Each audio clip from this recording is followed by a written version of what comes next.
Hey everybody, what's up? Welcome back to my channel.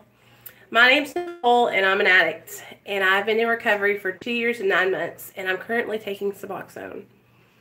I wanted to come on here and talk to you guys about what I've been going through for the last month, it feels like, and talk to you guys about some things that I've been struggling with, because just because I'm in recovery doesn't mean like I don't experience ups and downs. It doesn't mean that my life is perfect. It doesn't mean that life stops happening. And for me, like, I have just been really experiencing a lot of depression, a lot of self-defeating thoughts, a lot of I can't believe that I'm where I'm at because of some, like, I've really been struggling with the way I see myself and the way I perceive myself, the way I look. I feel like I just have gotten so big that it's like there's no turning back. Like, I feel like my weight is just out of control. And I felt like this for a couple months, but I just haven't done anything about it. And it's like I'm getting to the point now where I've got to make a change because I'm struggling. I can't breathe good. I'm sweating all the time. My pants don't fit.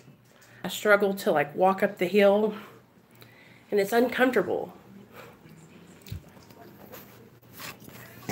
It's really, really causing me a lot of grief.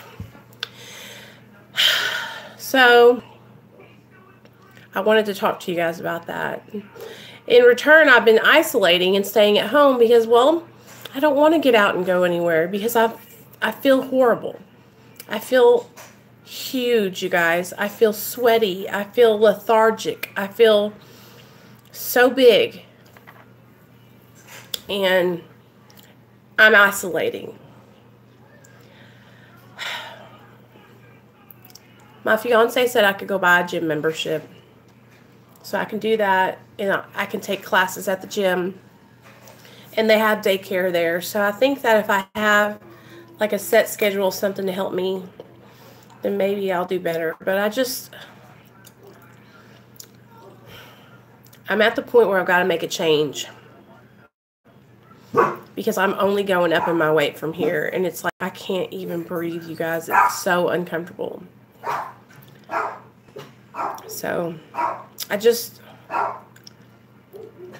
life isn't perfect, We all have our struggles, and I'm struggling. Like, I feel like I want to talk bad to myself all the time. I look at myself in the mirror and I'm like, how did you get this way, you slob?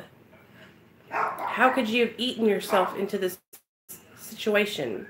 And that's what I've done. I've literally eaten myself into gluttony and obesity, and I'm just so upset with myself, and I'm ready to make a change. Like, I cannot live like this anymore. If I didn't have y'all and my support on Facebook, like, I don't know where I would be, because I'm so upset, you guys, with the way I look right now and the way I feel when I'm trying to walk around. And hey Brian, what's up?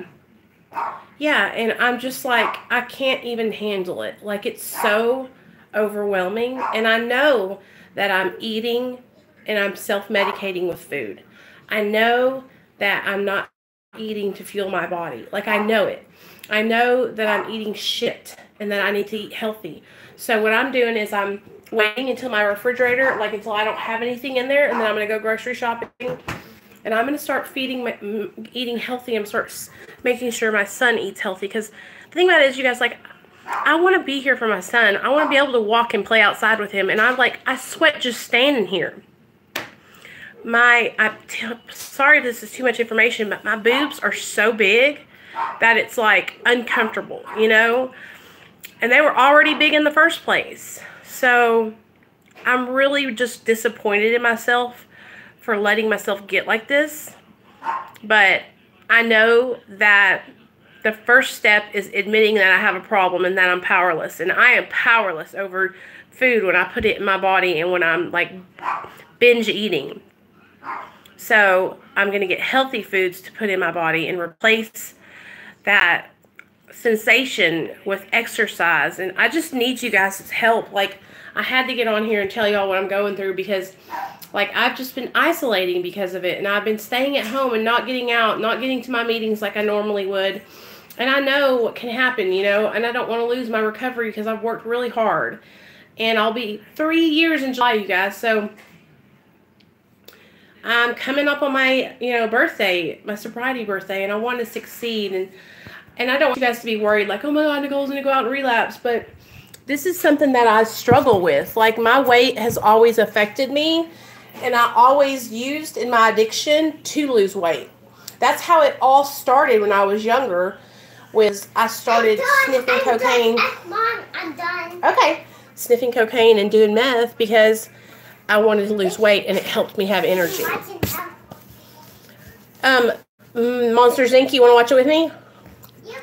So, I'm going to go. Okay, baby. I'm going to clean up this room since you are done playing. I had to get on and talk to you guys about it. I know you guys are so awesome, and y'all usually have some awesome feedback for me. And thank you, Brian, for commenting. Like, I really appreciate it. A lot of people have told me, like, you're not alone. We gained weight, too. Don't do my work. Okay.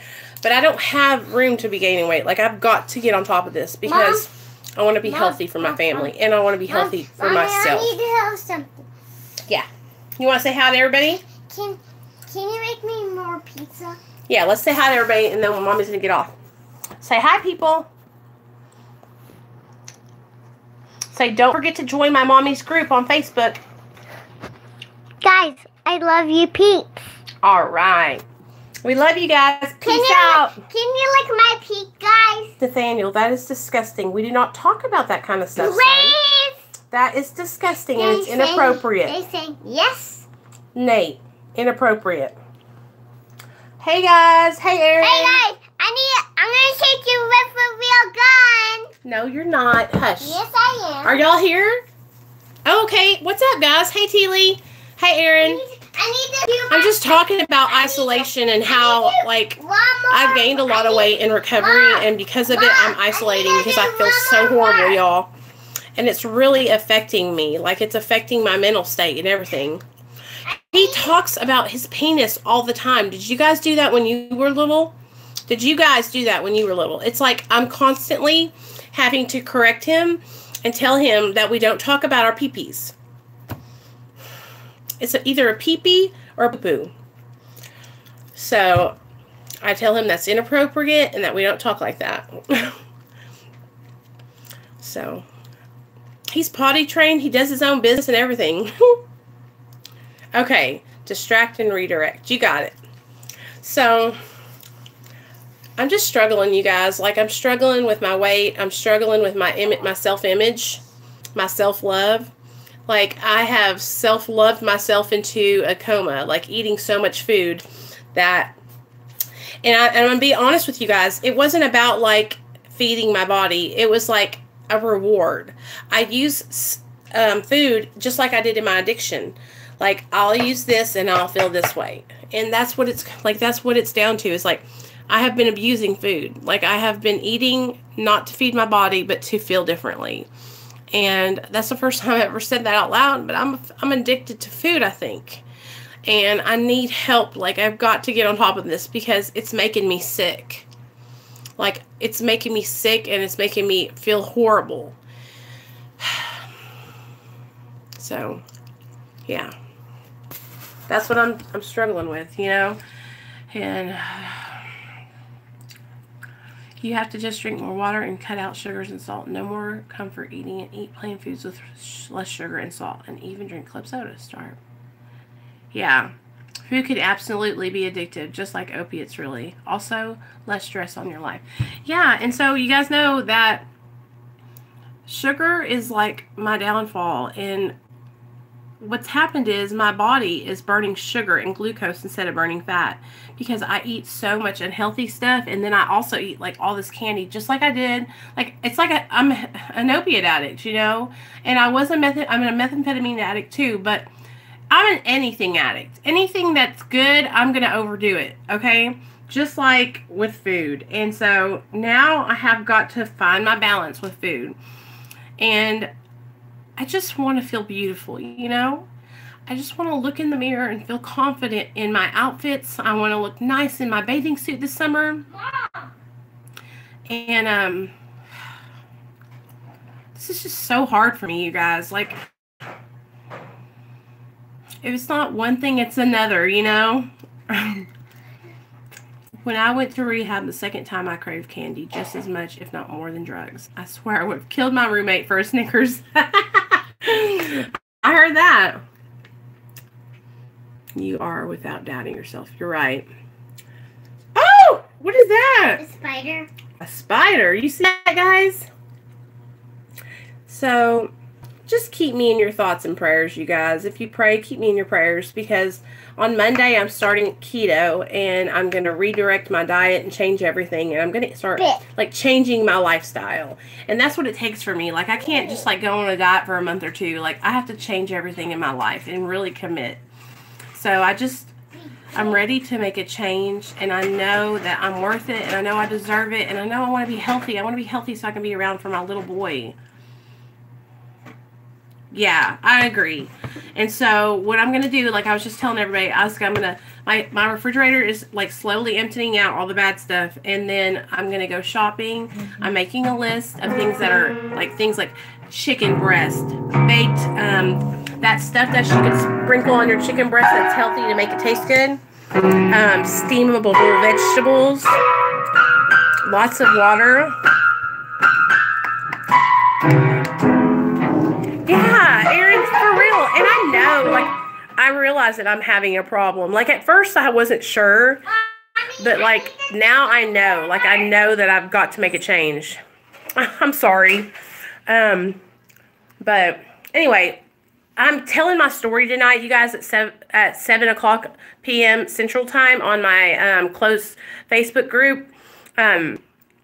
It's just like a closed mat support group, so I just thought I'd tell you guys that. I'm going to tell my story there, and it's going to be like the whole story. So I'm thinking what I might do is tell it here on YouTube and then upload it to Facebook. So I'm going to go on here and I'm going to record my story. It's going to be long. And I'm going to upload like the whole unedited version here on YouTube. And then I'm going to take it over to Facebook and share with them. But I'll probably do a live over there too. Central, and I've told my story for a couple other Facebook groups on Facebook, like this one called, I've told my story on this Facebook group called Recovery Chicks, No More Heroin, the Fuck Heroin Foundation, and Operation Clean Recovery. But I've only told like an hour-long version of it, which was like kind of, you know, really shortened actually. But this time I'm not going to give myself a time limit, and I'm just going to share what God puts on my heart. And when I share my story, like, I never stay in my addiction and like just sit there and talk about how I use it, because we all know what that was about. But what I really do is I zero in on like what it was like for me when I was a child, how I experienced things that maybe you didn't experience, and how those things changed my life forever. Then I move into what it was like while I was in my addiction, and I'll let you know how low my addiction took me. And then I get into the solution and tell you what I do today to stay on point. Oh, okay, Aaron. What is it? How do I get on there? Is it called the Recovery Family Facebook page? Will you send me an invite? My name is Nicole DeMayo, and send me an invite on Facebook too.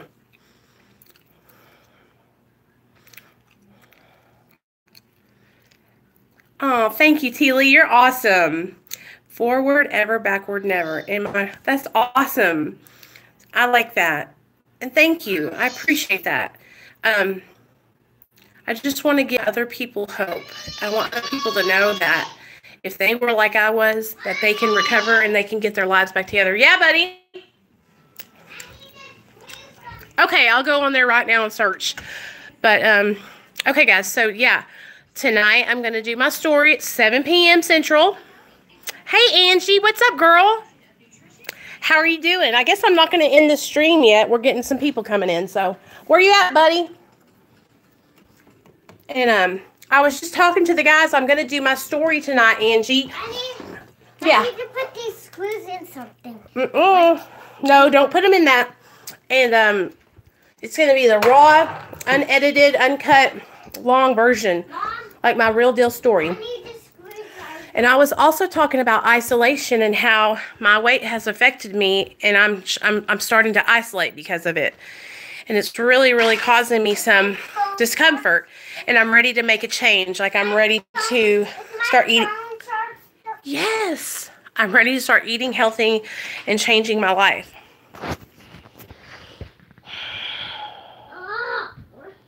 Oh, wow. I'm going to just tell my story tonight at 7. I'm going to do it here on YouTube. Oh, wow. I wish that was my case. I'm going to tell it tonight on YouTube and upload it. If you guys want to watch, tell me, and I'll do it here and then upload it to Facebook.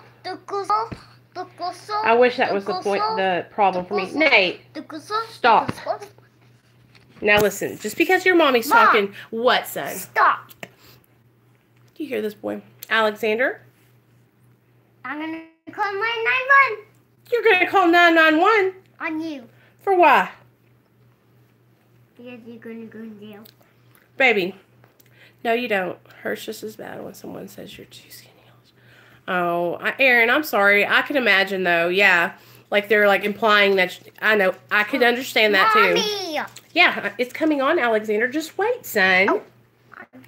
Lord mercy, this boy.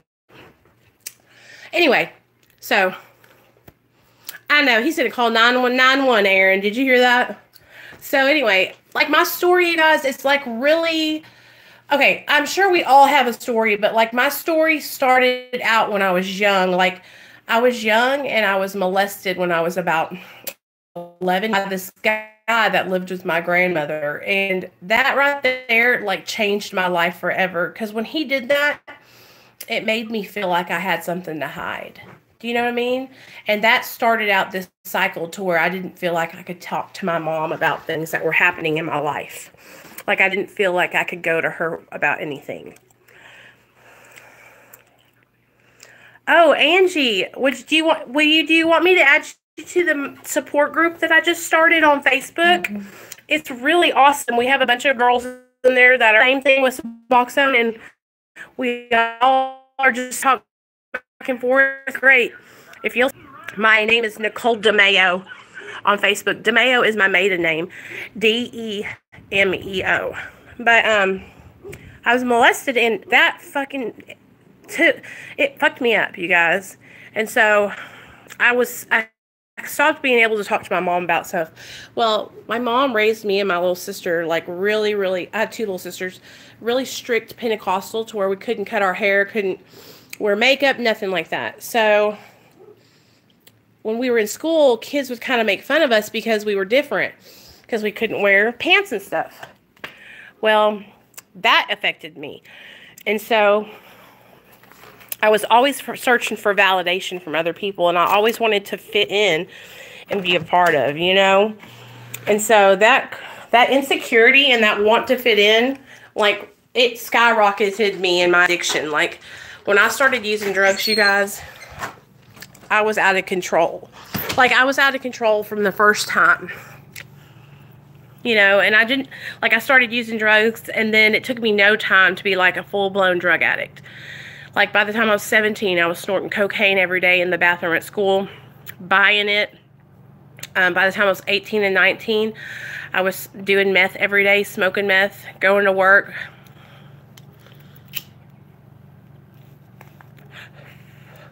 And my parents, they were going through a lot because my little sister was going through some mental stuff. Like, she has bipolar really bad. So my parents were really preoccupied, and they couldn't, like, figure out what was going on.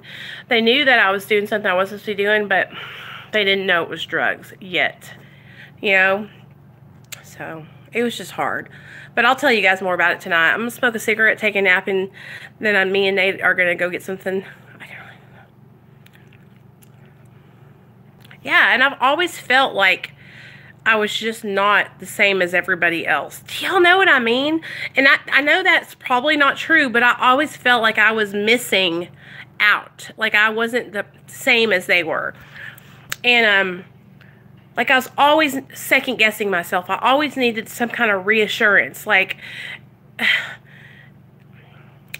if it wasn't about my weight, it was because my skin was brown and I was the only Mexican girl in my school. If it wasn't because my skin was brown and I was the only Mexican girl, it was because I wasn't skinny as all the girls on the cheerleading squad were. You know, if it wasn't because I wasn't skinny, it's because I was too fat. You know, or I was not fat enough, or I was not good enough on the team. I know that's right. My mom's Mexican and my dad's Italian. And so I've always struggled, like, with myself, loving myself and accepting myself and being confident in myself. Like, I know it might seem like I'm confident because I make videos, but I'm the exact opposite. Like, I'm so insecure. And my insecurity has, like, with me and my husband, I love him so much, you guys, but I'm so afraid, you know, that he'll fall out of love with me and that he'll want to be with somebody else. And that scares me. And I think about that all the time, and it's because I don't know why. Like, I feel, and he's never cheated on me ever, you guys. It's because okay, baby girl, I will, I promise. And you're doing a great job. I'm so proud of you. Keep up the good work. Don't get discouraged. Please don't get discouraged. You can call me anytime, Angie, day or night. I always answer, and I will talk to you about anything you need to talk about. Nicole DeMeo, DeMeo.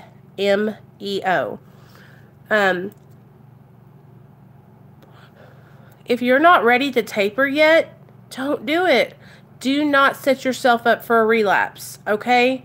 Because I know a lot of people that were not ready to taper and they tapered too early and they lapsed, okay? And what I mean by if you're not ready, I mean, do you have a solid job? Are you stable at your house with your income and your situation? Do you have a sponsor? Are you going to meetings? If you don't choose to do the 12 steps, are you doing some other kind of recovery program? Do you have a therapist? Do you go to counseling? Like, really make sure. Like, I'm 3 years in and I'm just now getting to where I feel like my life is stable. You know what I mean? So please, please be careful and take your time when you decide to taper off your medication, because our addiction is powerful. It's cunning, baffling, and powerful. My addiction will tell me, oh girl, you got this. You can jump off. You can get off Suboxone. And then the next thing you know, I'll be searching for heroin. And it's because life happens and we have to learn new coping skills. Like, I can't just expect to be sober and wake up and be in recovery. Like, I've had to do so much work. And I got your friend request, girl. I'm still struggling, you guys. Look, this is how I know that I'm not ready to taper off Suboxone. And I'm you know, because I'm still struggling with, like, my emotional sobriety. And that's a whole nother thing besides physical sobriety. It's like that balance in your life, you know, balance in your mind. And I'm struggling with that, and I have been for a while now. But I go to therapy, and I have a therapist and a counselor, and I have a sponsor, and I've worked my 12 steps, and now I'm going through another thing. You're okay, baby girl. I'll talk to you later. Bye. So, anyway, yeah. For anybody out there that's listening, if you're struggling and tapering off your medicine because you feel like you need to because of what other people think, or you're rushing, don't. Do it when you're ready. Take your time, you know. Oh, sorry, guys. Anyway.